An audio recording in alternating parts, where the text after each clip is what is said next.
So this ends officially the first session. There will be some pictures taken, but basically we have a break now for half an hour. So please be back for the second session at, I think it's 3:30. Bringing the minds of Korean people to their side. It's difficult for Korean diplomacy and Korean studies for facilitating unification process within this background. I would like to mention Madam Chair already indicated about the role of the United Nations in Korea, the possibility of, in case of this internet crisis, under Chapter 7, the United Nations Security Council may have to be involved again, and peacekeeping operation or the post-conflict peace-building operation may be relevant in case of any crisis in Korea, besides this collective security or any other means that the Security Council employ. And another point I'd like to mention in terms of the role of the United Nations is the role of Secretary General. There is a great expectation that Secretary General Ban Ki-moon, not because he is a Korean, but as a Secretary General, he can do something better than this now to mediate the North and South Korea for any meaningful dialogue. So as you know, that Secretary General has his own system of the special representative envoy on behalf of his office to do better engaging in negotiating the differences in conflict zone.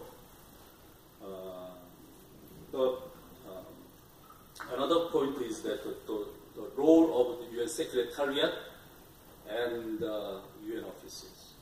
As you mentioned, that there is some scholarly and NGO community to foster bringing UN office in Korea along the GMZ line. Actually, 2 years ago, that our president proposed setting up a peace park, what they Eco Peace Park in GMZ line. You know that this DMZ area is isolated, in a sense, preserved over 70 years. So if we utilize the area, once North Korea and South Korea agrees, and the international community endorses it, to be a good venue for symbolizing the reconciliation of Korea to Koreas, and that they can serve as a great foundation, serving not only for the East Korea Peninsula, but also for Asia.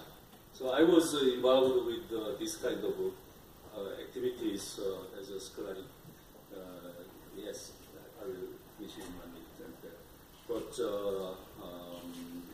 with the support of the United Nations membership and activities of the UPF and others, and it can be realized, if not short-term period, it's a long-term period. It's a great vision, and many members of the National Assembly already supported it.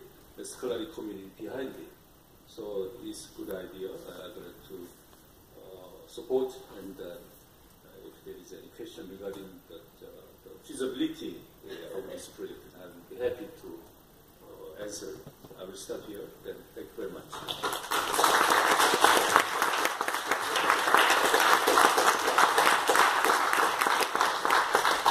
Thank you very much, Professor Park. I think it's very valuable for us to have these very different perspectives, and I think especially when we hear from someone from Korea about their perspective for peace in their home, it's a very valuable addition to the information that we have.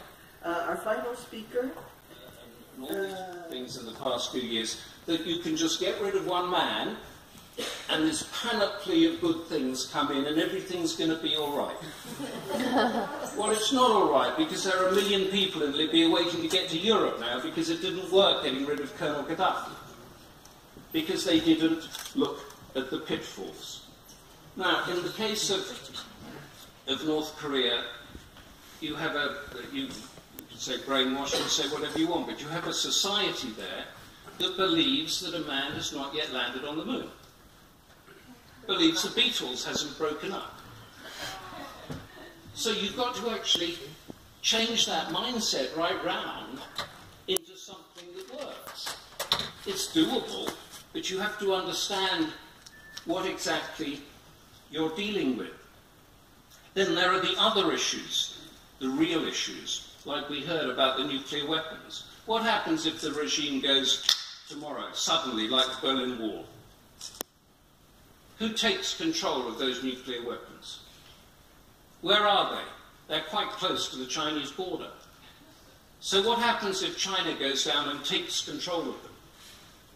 What will South Korea do? What will America do? And then, if it goes just like that, like the Berlin Wall, this is not Germany. This is a place that has got starvation and famine and prison camps. What about getting humanitarian aid in? How is that going to be delivered when you've got generals that are taking over their provinces and running their anti-aircraft systems? How are the aid planes going to get in there? And then what happens? Where do the refugees go? Where do they flee to? I mentioned this, and there's the issue that I think you mentioned about the war crimes too. How much of the regime has to change? I mention this because they're difficult questions, but they haven't been addressed. And until they're addressed, North Korea will remain probably one of the most dangerous places in the world. And I checked with Professor Park just before we said this. I said, is there a plan? He said, no, there's not a plan. There's not a plan because China refuses to discuss it, and because South Korea and Japan aren't really talking to about it, and everybody thinks if America gets involved, it's going to take it over. So this is what, since I've got a minute left or so, this is what I suggest could happen. It needs an outside body. It needs a good, well-respected NGO, one that knows North Korea, one whose ideology might not be the same as North Korea, but in the past whose two leaders from very different viewpoints, who could easily have been enemies, ended up viewing each other as brothers. If such an NGO initiated a document that dealt with some of those issues and brought in outside voices into doing that, that could be a document that could be shared amongst all these people that at the moment refuse to speak to each other. Now that might well be a document that's torn up, but at least they will have something to tear up and work on. And I think that any of us that has ever created anything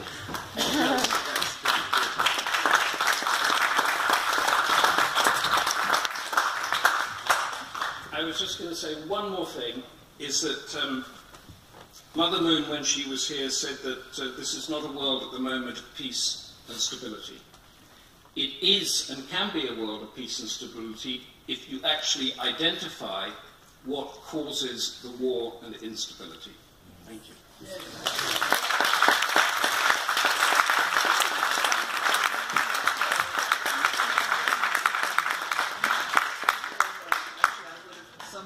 It similarly. I think we heard it's not so disheartening actually to hear the problems, huh? Because for every problem I heard mentioned today, I could think of some solutions, and I think we all think similarly. If the time is right and the will is there, I think we'll continue our work on this issue. I think our organizations for sure, but I think with our good allies, very great practical suggestion that you had, actually. That's a great recommendation. I would we have 5 minutes. If someone would like to address a question to someone on the panel, yeah?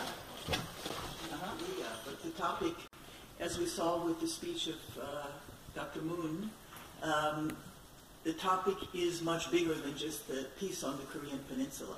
And that means it's something that all of us have something to do about.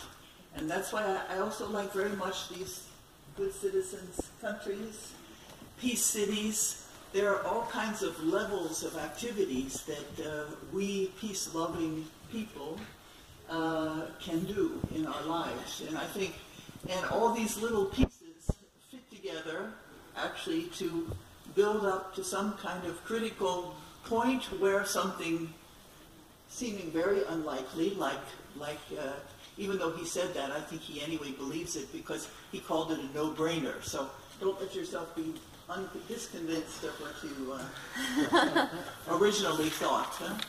Huh? So, yeah, I think at this turning point, this point at the United Nations, the 70-year anniversary of the United Nations, we also have lots of activities going on in Geneva in October. And it's really our kind of task, our responsibility as citizens, as good citizens, to really expect more of our United Nations and expect more of our governments and, you know, not just give in to kind of the lower standard of the status quo, but really be the advocates for what we really believe is possible at this time. And I think Dr. Moon's speech, very short, concise, to the point. I mean, I think it's something really that we can all very much relate to, and we have to really hold ourselves to that kind of that, you know, that level of expectation in this time of what we can really achieve in terms of peace. So we all go back to our different countries and our organizations and jobs, and I hope we can really go back really thinking what we can do to really further some of these ideas, and specifically even about peace on the Korean Peninsula, we can do something. So I want to thank everyone for coming, making the effort to come here to Vienna. Thank you to our organizations, co-sponsoring organizations, Sun Moon University, the Seoul Times, Akuns, Universal Peace Federation, Women's Federation. Thank you so much, and we hope to meet you again